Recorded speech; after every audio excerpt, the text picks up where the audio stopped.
Bom, vamos chamar os nossos parceiros aí. Cadê? Os parceirinhos de comunidade. Davi Carvalho. Patrick. E aí, senhores? Tranquilo? Boas noites. Boa noite. Tudo bem? Se apresentem aí. Bom, a convite aí a gente teve uma ideia aí de fazer um link entre Baixada Nerd e Angular SP. E como eu tinha conhecimento aí, estive muito perto aí da organização e tal. E então uni aí o útil ao agradável, uni essas duas comunidades lindas que eu gosto muito e trouxe os meninos aí. Ficam à vontade, se apresentem, apresentem o projeto aí. Fechou?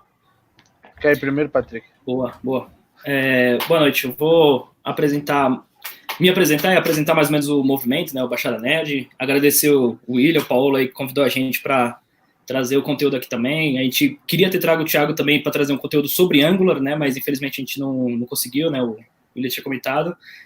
Mas a gente quer falar sobre Angular também, então até o Davi vai trazer um conteúdo lá, um case que ele usou, né, no Santander e tal. Mas primeiro gostaria só de apresentar o movimento. A gente tem aqui um PPT básico aqui, acho que 5 minutinhos dá para me apresentar. Deixa eu solicitar o share. Esse cara aí. Passou a tela, tá aí. Foi? Sim. Boa. Então, como eu tinha falado, né, o Paulo falou, meu nome é Patrick, sou um dos organizadores também do Baixada Nerd. A gente é um movimento, né, na Baixada Santista. E para quem nunca ouviu falar, né, do Baixada Nerd, a gente tem aqui mais ou menos uma apresentação falando sobre o movimento. Nada mais é do que um movimento com a iniciativa de estudantes, profissionais, entusiastas, né, de tecnologia para fomentar o setor de tecnologia na região, né? Porque o próprio Paulo, né, e também acho que diversas pessoas já devem ter topado com uma pessoa com um desenvolvedor que é da Baixada Santista, mas trabalha em São Paulo, né? Então a gente tem muito dessa dificuldade, eu mesmo tive essa dificuldade de ter que ficar subindo e descendo todo dia, pegar fretado, em dia de chuva, sofrer para chegar em casa, sair 5 horas da manhã e chegar 11 horas da noite, 1 hora da manhã, virou meio que rotina, né? Então a gente teve essa preocupação de mostrar que temos muitos profissionais, dar visibilidade, né, para esses profissionais da Baixada e mostrar para empresas a importância deles também e dessa qualidade, né, de vida, de poder, até nesse momento de quarentena, a gente tem visto que o home office tem funcionado, né, ele funciona, é uma coisa que acho que já foi batido na tecla várias vezes e hoje a gente pode comprovar que realmente funciona o home office, né, e baseado nisso a gente quer dar visibilidade para esses profissionais e levar talvez como poderia dizer, uma empresa para poder abrir um escritório, por exemplo, na Baixada Santista, ou abrir vagas que possam ser home office para os profissionais também da Baixada Santista e poder ajudar nessa questão, né? E levando isso em conta, a gente tem diversos eventos, né, que a ideia é compartilhar conhecimento, né, com toda a comunidade, né, assim como o Angular leva todo o conteúdo aí bacana de Angular para pessoal que é interessado, a nossa visão também é unir comunidades, né, unir conhecimento. Quando a gente fez o levantamento da Baixada Santista a gente foi começar o movimento e tudo mais, a gente começou a procurar comunidades que existiam na região e a gente descobriu muitas comunidades que a gente não fazia ideia, sabe? A gente imaginava que ia encontrar 2 ou 3, a gente encontrou muitos, acho que 10, 9, uma coisa assim. Então, esses são o nosso principal objetivo, né? Mostrar essas pessoas, mostrar a comunidade que existe lá também, e poder, junto com eles, em conjunto, a gente poder levar conhecimento para a comunidade, né? Para pessoas que estão iniciando, para pessoas mais experientes, né? A ideia é justamente essa. A gente tem diversos eventos aí ao longo do ano, a gente sempre faz, embora agora no momento de quarentena a gente tenha feito bastante evento online, a gente tem focado em fazer vídeos, lives, né? A gente está com uma série de carreiras agora, a gente tem alguns eventos que a gente está planejando também, assim como o Angular se adaptou, né, para fazer esse meetup online, acho que essa é a ideia, né, poder levar conteúdo mesmo não estando presencial. E a gente tem feito diversas iniciativas de passar por todas as cidades da região, né, para quem não sabe, a Baixada Santista é composta por 9 cidades, né, vai desde Bertioga até Peruíbe, passa por Santos, São Vicente, Praia Grande, Mongaguá, Itaém. Então tem bastante cidades e a gente tem bastantes eventos em todas essas cidades, né? A gente costuma levar, a gente só não levou ano passado, acho que em Bertioga, mas todas as outras 8 a gente conseguiu ter pelo menos um evento mensal nelas, né? E, como eu falei, né, a gente tem os eventos, a gente incentiva também os projetos de cunho social, a gente tenta dar essa visibilidade, a gente entra em contato com comunidades, inclusive a comunidade Santos Hacker Club, eles têm uma pegada maker, né? E recentemente eles lançaram, né, o projeto, estão divulgando bastante que eles estão ajudando a fazer aquela máscara de proteção, né, para profissionais da saúde, né? Então, no momento que está delicado, eles, com esse cunho social, eles fizeram isso, estão divulgando, né? E acho que isso é importante, né, para levar não só o conteúdo para quem está iniciando, mas até as próprias pessoas que já são experientes poder contribuir com a sociedade, né, com a comunidade no geral, né. E basicamente é isso. Acho que uma apresentação rápida do movimento. A gente queria deixar aqui mais ou menos alguns dos nossos links aqui. A gente está no Facebook, YouTube, tem o canal no Meetup também. Quem tiver interesse, quiser participar com a gente, quiser conhecer mais do conteúdo, a gente tem todos os canais que pode estar entrando em contato com a gente. Acho que fica mais fácil de conversar. Mas, bom, acho que basicamente a apresentação é essa. Queria chamar o Davi, né? Ele vai trazer uns cases bastante aí que foi usado no Santander. Acho que ele vai contribuir bastante para esse conteúdo que o pessoal espera tanto aí, né? Boa. Fechou. Mais alguma coisa, Patrick? Fechou. Não, fechou. É isso. Beleza. Boa noite, gente. Meu nome é Davi. Eu tenho 23 anos, atualmente eu sou desenvolvedor numa empresa chamada Contém, é uma empresa americana, uma startup focada em desenvolvimento de ambientes containerizados para desenvolvedores. Então, a empresa, os desenvolvedores têm meio que um ambiente que fica na nuvem assim, e em vez de ter na máquina deles, eles se conectam no ambiente online. Eu queria começar agradecendo o William, o Álvaro e o Paulo pela oportunidade de estar aqui. O Paulo já apresentou lá no Baixada Nerd, muito legal. Eu queria deixar aqui, a ideia não é eu falar sozinho, é tipo a gente conversar, bater papo até com o pessoal que está na live comentando. Antes de eu comentar sobre sobre a minha experiência com Angular e tal, eu queria falar, eu atuo como tech lead de back-end num projeto social chamado New School. Esse projeto, eu não sei se alguns conhecem o Rafaelo, ele é famoso no LinkedIn. Esse projeto, ele fomentou esse projeto junto com o criador, que agora esqueci o nome, desculpa. A ideia desse projeto é criar uma plataforma de educação para pessoas carentes, né? Atualmente, o back-end, eu sou tech lead do back-end e a gente usa Nest.js aí no back-end. Então, quem quiser já aprender, é só entrar lá. A gente dá todo apoio, a gente tem uma comunidade que gosta bastante de ajudar quem quer aprender. O front, infelizmente, não é em Angular, não sei porque escolheram Vue, mas eu não tô aqui para falar. Eu já tinha escolhido o back, eu deixei escolher um front. Aí não dá, né? Não deu certo. Dá para querer tudo. Boa, mãe. Eu ia recomendar o projeto, mas não estou mais recomendando, entendeu?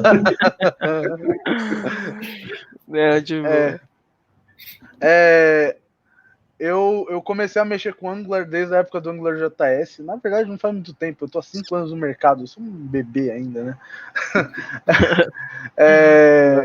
Mas eu tenho saudades da época do AngularJS, que era muito XGH na veia, né? Você criava o controller que fazia tudo. Né? Mas a maioria era aquela zona ali. Não, atualmente ainda tem os componentes que são controller, né? O pessoal ainda vive com o AngularJS na veia. Eu acho que o maior case que eu tive com Angular, eu trabalhei tanto em alguns projetos de produto mesmo, onde a ideia era entregar um produto, entregar para o cliente e a gente manter. Mas eu acho que a maior experiência que eu tive com Angular foi quando eu trabalhei no Santander. Quando eu estava no Santander, eu trabalhei em projetos da área de arquitetura de Santander. E lá a gente estava numa pegada... Na verdade, a gente estava começando a usar Angular. E basicamente veio uma informação de cima, que era... Todos os projetos front vão ser Angular, vão ser SPA, então tem que ser Angular. E aí, a padronização acabou sendo Angular. Né? E foi muito legal, porque eu fiquei na área de arquitetura, no início da área de arquitetura, foi muito estudo, foi uma área que a ideia era desbravar o mato dos SPA lá para o pessoal do banco, então era gerar documentação.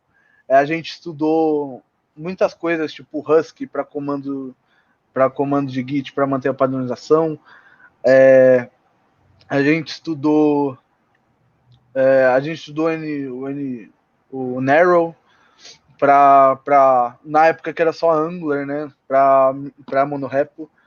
Mas eu acho que a coisa começou a pegar fogo quando a gente começou a manter projeto de pé, e um dos maiores projetos do Santander, que era criar uma plataforma única, tirar todas aquelas telas pretas e criar uma plataforma só no front, no Angular. Uhum. E foi muito aprendizado. A gente, na verdade, a gente começou tentando desenvolver uma questão de pessoal, né, código limpo e tudo mais. Acabou que o projeto era muito grande, não deu certo. O projeto tinham muitas equipes dentro. Então, o problema de Git Flow, assim, nem Git Flow tinha. Então, problema de merge, problema de... Nossa, tinha muitos problemas, o CI demorava. Então, a gente tinha muitos problemas. Eu acho que talvez o monorepo tivesse solucionado, mas a gente não foi para o monorepo. A gente foi para uma outra solução, que foi micro front-end com Angular. E foi muito insano, porque a gente nunca tinha visto sobre micro front-end, e aí a gente começou a desbravar.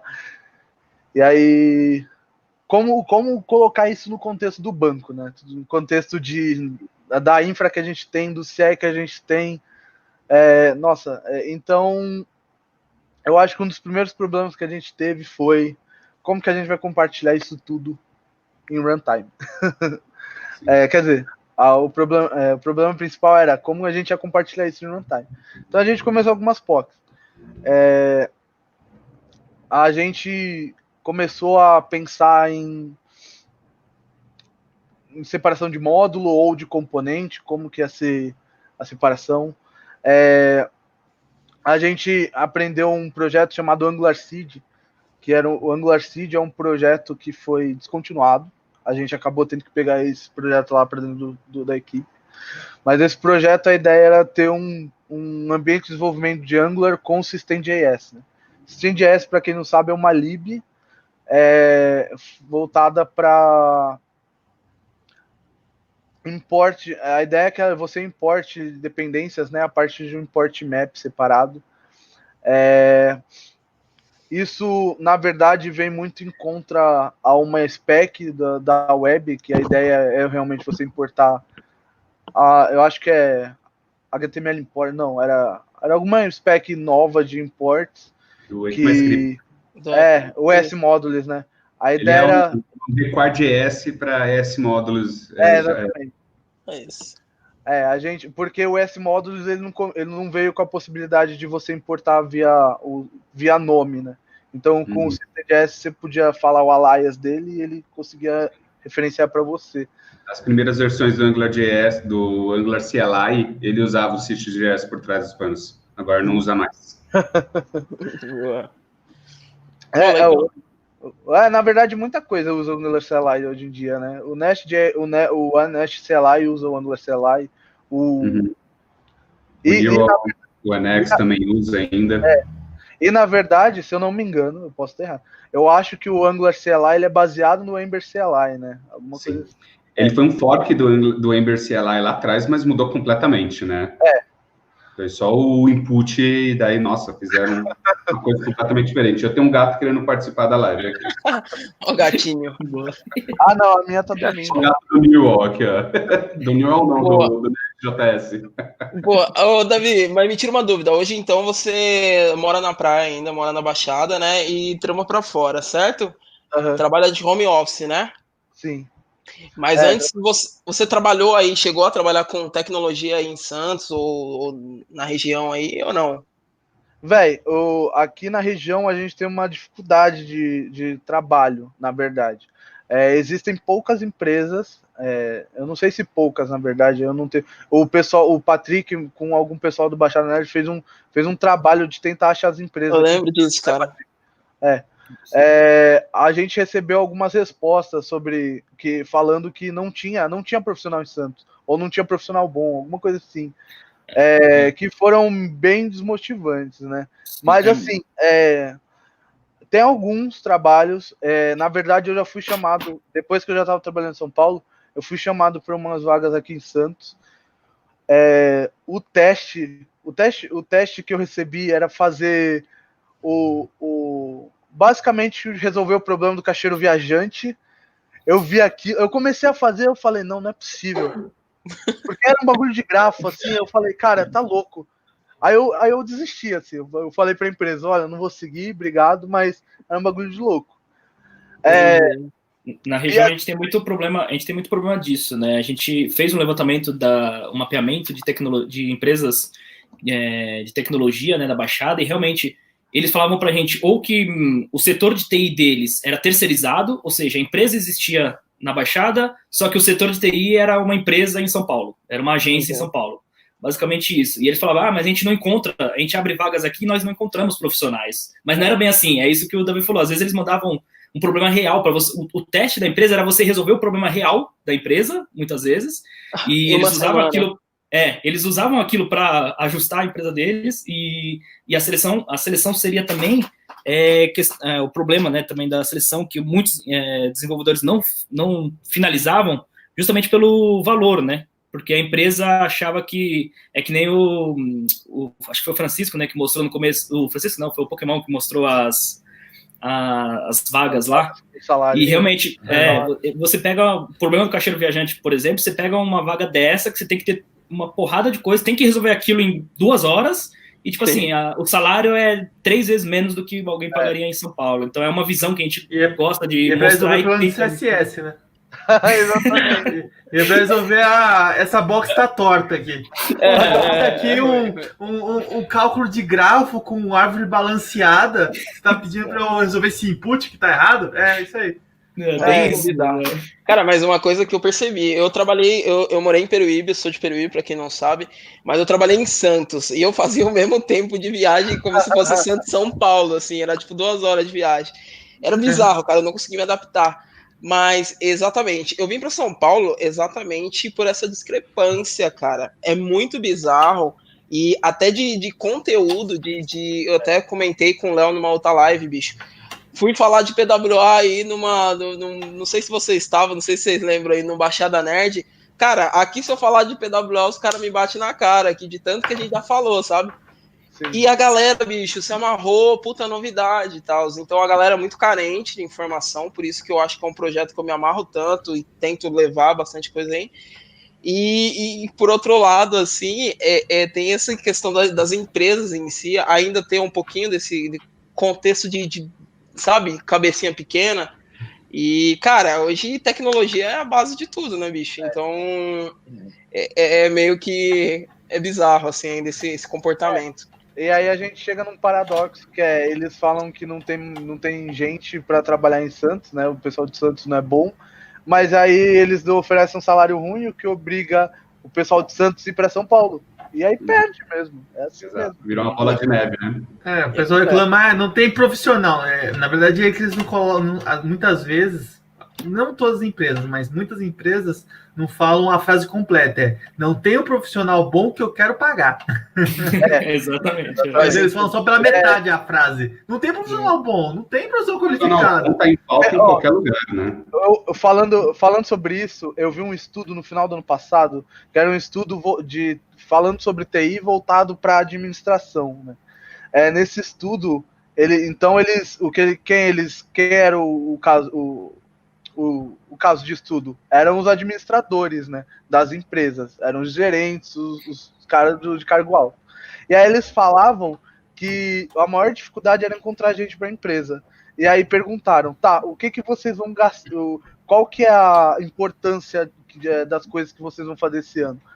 Um monte de gente colocou machine learning primeiro, tipo, gastar a maior quantidade de recursos da empresa em machine learning e capacitar os funcionários estava tipo 0, não sei quantos por cento, assim, era muito baixo.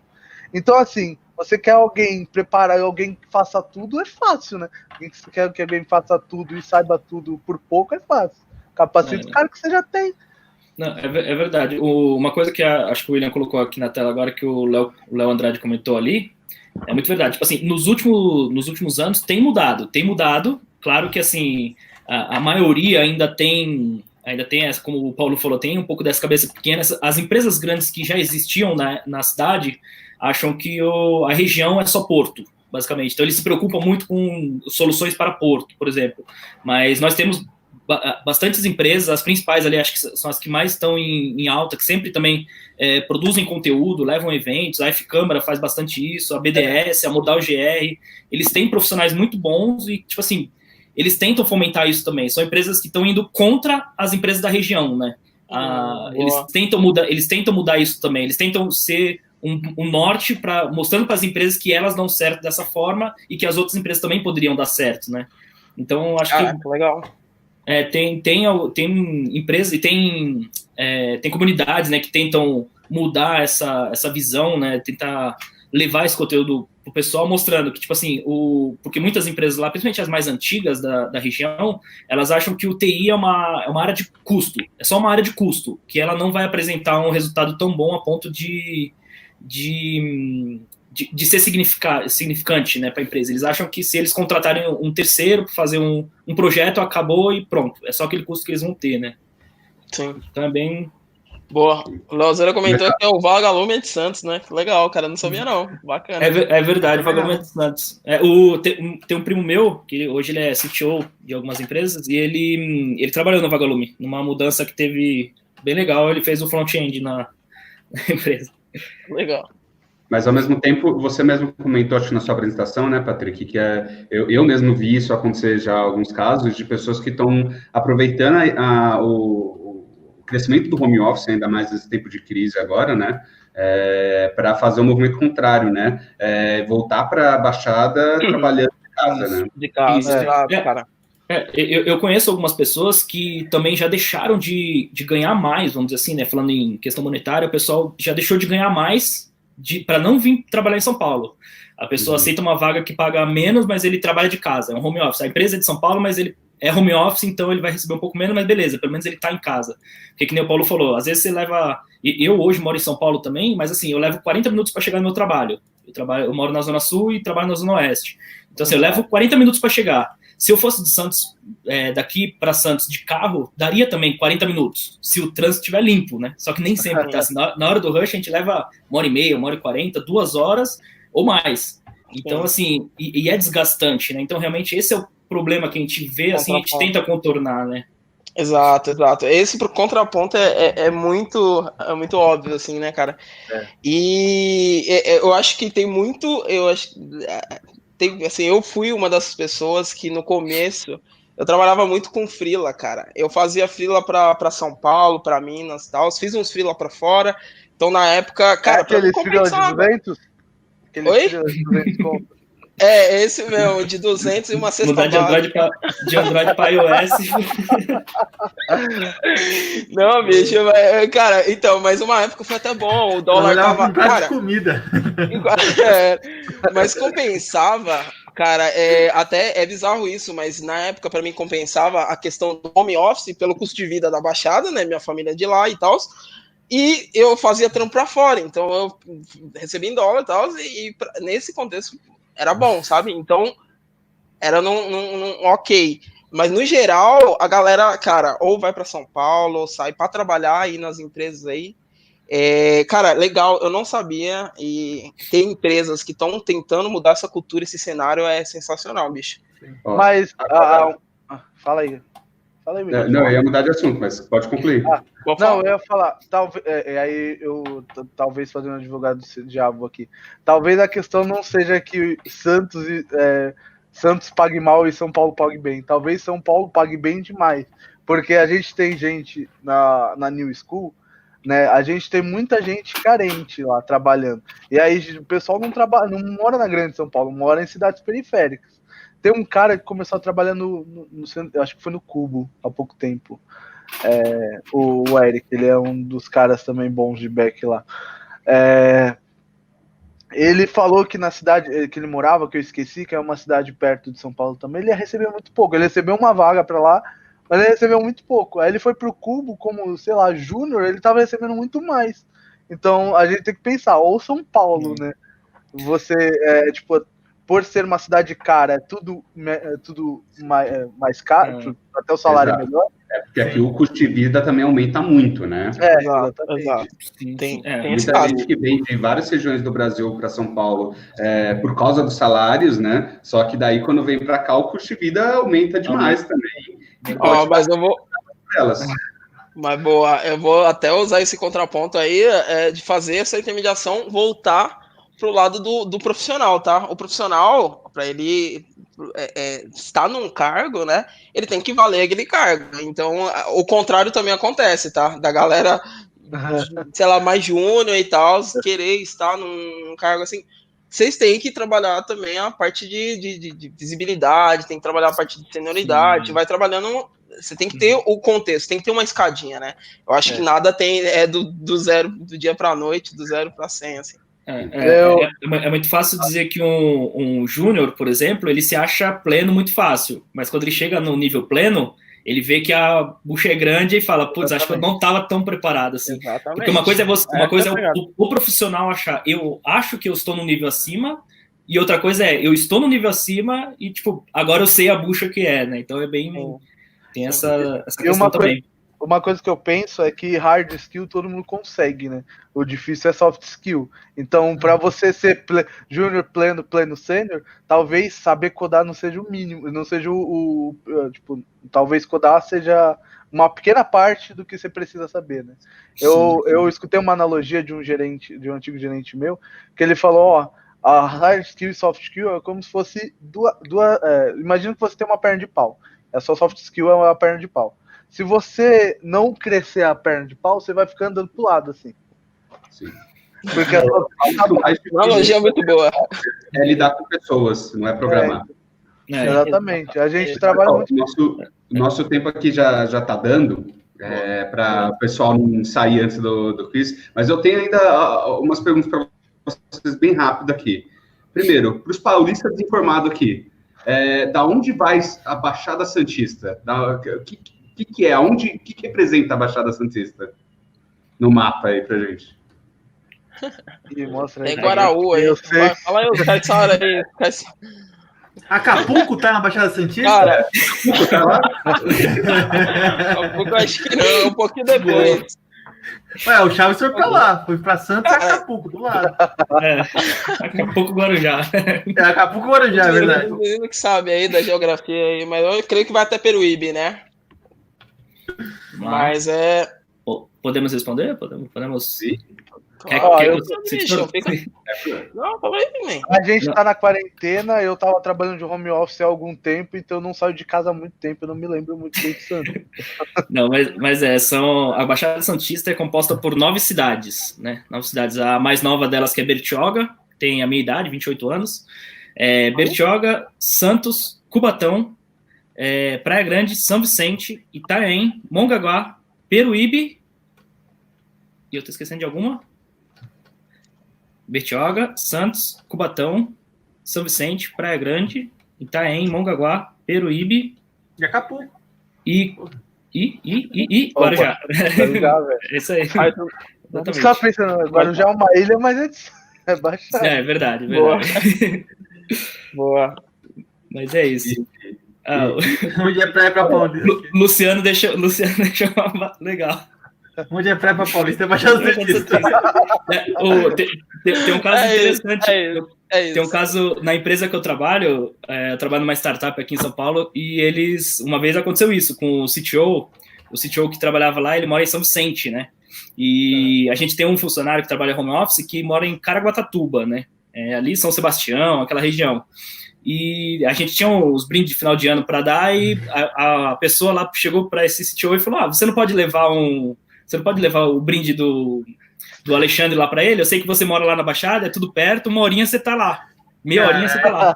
Só que, tipo assim, Caraguatatuba pra Santos é uma puta viagem. Você dá uma volta, cara. Não é 5 horas, né, bicho? Bicho, 2 horas e pouco, assim. Não é uma coisa que você... E que história é essa que, em vez de beber uma média, vocês comem uma média? Nossa, bicho. O Santos tem um sotaque próprio, bicho. Não, a média. Eu acho média até ok. Eu quero saber quem sabe o que é cará. Em São Paulo, o que é cará? Eu já perguntei para alguns paulistas, nunca sei a diferença. Bicho, não é? Então, o cará em São Paulo tem três nomes aí. 3 definições.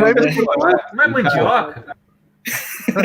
É uma batata? Não, o cará aqui de Santos é pão de leite aí em São Paulo. Caraca, nunca. Aqui em Nunca São pedi Paulo, um pão de leite, nunca cheguei, mano. Me vê um pão de leite aí, meu querido. Nunca cheguei assim. Eu tenho um tio meu que ele veio para São Paulo uma vez. Não lembro que ele foi trabalhar, fazer alguma coisa. Ele passou por São Paulo e ele parou numa padaria. E ele só parou para pegar o café da manhã e sair, né? Ele não ia comer lá. Ele chegou lá e pediu: por favor, me vê 7 médias. Aí o garçom olhou para ele: 7? Mas você vai levar ou você vai tomar agora? Ele: não, é para me levar. Aí ele: poxa, mas 7 mesmo, tem certeza? Aí tipo, ficou naquela, né? Porque, explicando, né? Pra gente, a média é o pão francês. o que todo mundo, exceto a França, né? Que a França chama só de pão, mas o que todo mundo no restante do mundo chama de pão francês, a gente chama de média. É pão daqui mesmo. O francês que dá pão francês, né? Só francês no Brasil, na real. Não, boa. É verdade, não existe pão francês na França. É pão daqui mesmo. Não, boa. Obrigado pelo papo, mas vamos seguir aí para a gente poder fazer o quiz aí, o pessoal que ficou esperando até agora. Olha, vocês não podem não, viu? E outra coisa, fala pro Léo que a camiseta ficou muito bonita, eu tô esperando a minha, viu? Viu, né? A camiseta ficou bem legal aí, ó. Ficou boa, representando mais ou menos as nossas comunidades aqui, ó. Tem comunidade IoT, Data Science, os developers. Eu queria deixar claro que a camisa não é elástica, eu me engordei e ela não cabe nada. Detalhe, suave. A quarentena engordando comigo. É a quarentena. Fica aparecendo um pedaço da minha barriga. Quarentena pegou. Obrigadão aí, galera. Obrigadão mesmo pela participação aí. Obrigado pelo convite. A gente vai fazer o quiz agora, mas fiquem comentando com a gente aí, rindo das piadas. Vamos lá. Pode deixar.